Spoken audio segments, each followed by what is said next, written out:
And this is how Piet Hein was known as the sea hero of the Netherlands. That's how it ended. Let's start from the beginning. Piet Hein's full name was Pieter Pietersen Hein. He was born in Delfshaven 25th of November in 1577. There is not much discovered about his childhood. The only things we know is that we learned to read and write, and that he has 3 younger brothers named Jacob, Simon, and Cornelius. They were all merchants. In 1598, him and his father were captured and in Spain captivity. Hein was used as a rower in the fleet of Empress Spinola. He was now released until 1602 during a prisoner exchange. In his later life, there were different moments where he felt sorry for the enslaved Africans and Native Americans, and was critical on the way they were treated by Europeans. It was probably because of the time as a slave. At the end of 1607, he was working at the Verenigde Oostische Compagnie as a Helmets of Hollandia. He went on one expedition to the Molucca from 1907 to 1912. After coming back from the expedition in 1612, he married a woman called Anneke Klaasdochter, the Giant. Later on, he went on another expedition from 1612 to 1623.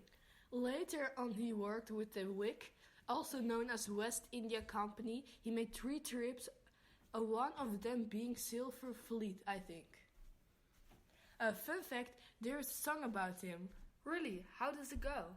It's composed by Johannes Jopius Voda. I can play it for you if you want. Yes, please.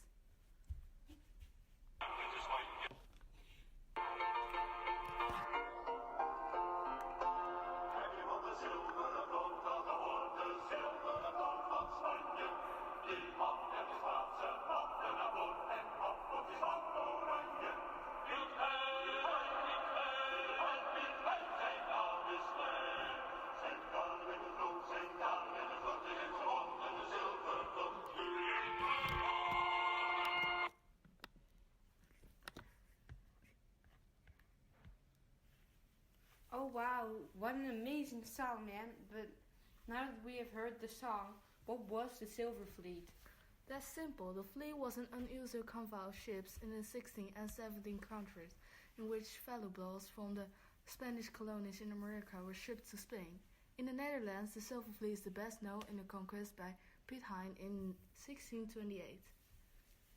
It was a really interesting song with a cool background, but how and when did the Silver Fleet take the place?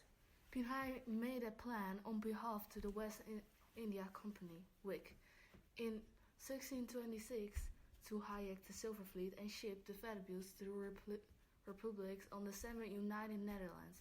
All the time, the Republic was involved in the 80s war with Spain. Burying on the half of the state was very common and legal in those years. In 1624, Jacques were attempts to capture a silver fleet on the coast of Peru. Although the Dutch were well informed, he arrived a few days late. In 1627, Piet Hein committed 2 smaller hijackings in Allerheilige Baai in September 1628. He captured the Silver Fleet in the Battle of Bay of Matanzas, island of Cuba. The other fleet departed from present-day Venezuela. Half the fleet from Venezuela had been warned and remained out of range. A loot amount to 177,000 pounds of silver and 1,000 pearls worth 11 to 12 million guilders in 1628. At that time, a carpenter earned about 200 to 300 guilders a year. A war against Spain could be paid with it for a year. Estimates of the current value of the loot range from 100 million based on the current silver price and 100 billion based on what could be done with the money at the time. Statesholder Frederick Hendrik and fleet guardian Piet Hein received a large share of the loot. The captain reserved a small amount. White the Wit, one of the captains, was very angry about this. The siege of Den Bosch by the city Lord Frederick Henrys was finished by the money from the Silver Fleet. The Whig paid a record 15% dividend that year. After a journey home that was not without difficulties and incidents, the fleet was disembarked at the Hellevoetsluis Rondsteeds at the beginning of January 1629. The law was brought to Amsterdam in 7 days by horse and carriage. The capture of the Silver Fleet was not only a financial, but above all of moral victory of the Spaniards. It's remarkable that the people of Madrid were also delighted, because they consented this defeat to their hate government. Whoa, I didn't expect that to have so many fighting items. Yeah, I find it really fascinating that in one fleet can carry so many valuable items worth over millions. I find it weird how Spain never really did anything about it. Yeah, me too. I think it's about time we're ending the podcast. I hope you learned something about Piet Hein today. Bye!